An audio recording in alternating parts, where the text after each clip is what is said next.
مکتب تشیع کے عقائد سے متعلق رائج شبہات اور مکتب تشیع میں موجود رائج ثقافتی انحرافات کے مستند جوابات۔ حضرت زینب سلام اللہ علیہا کا شہادت امام حسین علیہ السلام پر شدت غم کی حالت میں محمل پر سر مارنا، یا عشق رسول صلی اللہ علیہ وآلہ وسلم میں حضرت اویس قرنی کا اپنے دانت توڑنا جیسے واقعات کو بنیاد بنا کر اسلام اور عزاداری امام حسین علیہ السلام میں خونی ماتم کرنا اور اپنے آپ کو جان بوجھ کر جسمانی ضرر پہنچانا جیسے اعمال کی محمد و آل محمد کی تعلیمات کی روشنی میں کیا حیثیت ہے؟ دیکھو جناب شہزادی سلام اللہ علیہ کے حوالے سے جو روایت ہے مسلم جساس ابن زیاد کے محل کی تعمیر کرنے والا آدمی کی بات ہے، وہ کسی طرح سے معتبر نہیں ہے، یعنی ابن زیاد کا کام کرنے والا آدمی ہے، اور ساتھ ہی یہ روایت 6 صدی سے پہلے کسی کتاب میں نہیں ہے، کسی بھی کتاب میں نہیں ہے، یعنی 600 سال کربلا کے واقعہ اور اس روایت کی کتابوں میں آنے کے درمیان فاصلہ ہے، کسی کتاب میں نہیں ہے، اور راوی بھی کیا نام ہے اصل ڈائریکٹ اس کی طرف نسبت دیتا ہے، مسلم جساس کی طرف، بیچ کے راویوں کے بھی ذکر نہیں ہے، تو روایت علمی لحاظ سے اس کی کوئی حیثیت نہیں ہے، اسی لیے اس کے ذریعے کسی حکم شرعی کے لیے استدلال نہیں کر سکتے۔ دیکھو تاریخ کے حوالے سے آپ ابھی خبریں، یہ مثلا ریڈیو ٹی وی خبر دیتی ہے فلان جگہ پر یہ ہوا، فلان جگہ پر یہ ہوا، سارے سلسلے کو ممکن ہے بیان نہ کرے، تاریخی حوالے سے اتنا وہ سخت گیری نہیں کرتے کیونکہ اس پر عمل کرنا نہیں ہے، لیکن جب فقہی مسئلہ آتا ہے کسی چیز کے جائز ہونا جائز نہ ہونا شرعی ثابت ہونے کے لیے، یہ ہے کہ کتاب بھی مستند ہو، یعنی وہ کتاب جس میں پہلی بار یہ روایت آئی ہے، وہ کتاب جس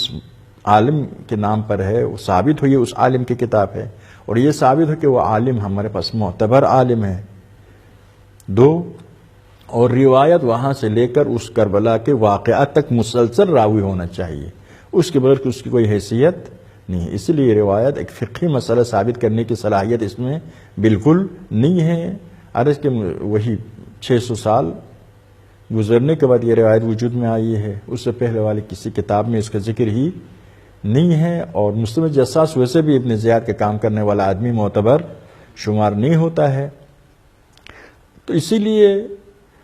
کوئی مسائل میں بیان کر سکتا ہے کیونکہ کتاب میں ہے، اس حوالے سے جھوٹ نہیں ہوگا، کتاب میں ہے، مقتل میں ہے، اس لیے بیان کیا، لیکن فقہی مسئلے لینے کے لیے اس کے ایک مستند طریقے سے ثابت ہونے کی ضرورت ہے جو فقہی معیاروں کے مطابق، یعنی فقہی معیار سے مراد قرآن و سنت کے جو ثابت ہوا کہ اس چیز کو آپ مان سکتے ہیں، تو یہ۔ اور جناب اویس قرنی کے مسئلہ، جناب شہزادی کو دیکھ کربلا میں امام جب آخری وداع کر رہے تھے فرماتے صبر کرو، برداشت کرو، اپنے چہرے کو خراش نہیں کرنا ہے، زخمی نہیں کرنا ہے، یہ فرمائشات امام کے نصائح میں ہے۔ جناب شہزادی کو الوداع کے وقت جو نصیحتیں کی ہے آپ دیکھیے، اس کے ساتھ بھی برابر آنے کی ضرورت ہے، لیکن عرض یہ ہے کہ اس کے بعد شہزادی نے فرض کرو یہ واقعہ اگر صحیح ہو، ہم نہ صحیح کہہ سکتے نہ غلط کہہ سکتے کیونکہ ہمارے لیے کلیئر نہیں ہے، تو فرضاً یہ واقعہ صحیح ہو، آپ نے پہلی بار جب امام کے سر اطہر کو دیکھا، ہو سکتا ہے اپنے آپے سے خارج ہو جائے، اور سر یعنی اچانک وہ جو محبت ہے، وہ جو عشق ہے، اس کی وجہ سے کیا ہے سر محمل پر مارا ہو، لیکن دوسرے سال تیسرے سال جناب شہزادی خود نے بھی یہ کام دوبارہ نہیں کیا، اہل بیت میں سے کسی نے نہیں کیا، امام چاروں نے بھی نہیں کیا، اس سے پتہ چلتا ہے اس وقت وہ حالت ایسی تھی، کسی پروگرام کے تحت یہ کام نہیں کیا یہ۔ اور جناب اویس قرنی کا عمل حجت نہیں ہے، پہلی بار یہ ہے ہمارے پاس صرف ائمہ اطہار کا عمل حجت، شرعی حجت، اصحاب تابعین کے عمل شرعی حجت نہیں ہے، یہ ایک۔ دوسری بات یہ ہے کہ اویس قرنی کا واقعہ پیغمبر کے سامنے پیش نہیں آیا ہے تاکہ پیغمبر تقریر معصوم بن جائے، کام پیغمبر کے سامنے پیش آ جائے، پیغمبر یا امام منع نہ کرے تو تقریر معصوم ثابت ہوتا ہے، جو اتنے دور یمن میں پیش آئے، یمن میں بہت سے لوگ بہت سے گناہان کرتے تھے، ہر گناہ کو یہاں مدینے سے تھوڑا ٹوکتے تھے، تو یعنی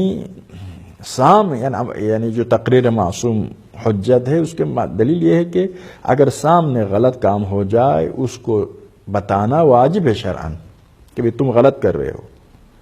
جب سامنے نہ ہو تو امر معروف کی جگہ نہیں ہے. چونکہ امر معروف کی جگہ نہیں ہے تو وہاں ٹوکنے کی بھی. اور ائمہ پیغمبر ائمہ غیبی علم غیب کے ذریعے دنیا کو نہیں چلاتے تھے. آپ خود دیکھتے علم غیب کے ذریعے نہیں چلاتے تھے تو وہاں کوئی اویس کا واقعہ ان کے سامنے پیش نہیں آیا تھا. اور ویسے بھی اویس کے یہ واقعہ جس وقت پیش آیا اس وقت دین اسلام کامل بھی نہیں ہوا تھا. احکام دین یعنی ابھی بعد میں بھی بہت سی چیزیں اس وقت حرام نہیں تھی، بعد میں حرام ہو گئی. یعنی دین مکمل اس وقت نہیں ہوا تھا نا. یعنی تو غدیر کے دن آیا الیوم اکملت لکم دینکم، دین کامل ہوا. اب اس میں کوئی اس سے پہلے بہت سے احکام ابھی تک جو حرام تھے حرام نہیں ہوا تھا. تو اس دوران جو کام ہوتا ہے ممکن کام ابھی حلال تھا، یعنی حرام ہونے کا حکم نہیں آیا تھا، اس لیے اس کو ٹوکنے کی بھی ضرورت نہیں تھی. خلاصہ مختصر جملہ یہ ہے کہ صحابی تابعی کا عمل ہمارے مذہب میں حجت شرعی نہیں ہے.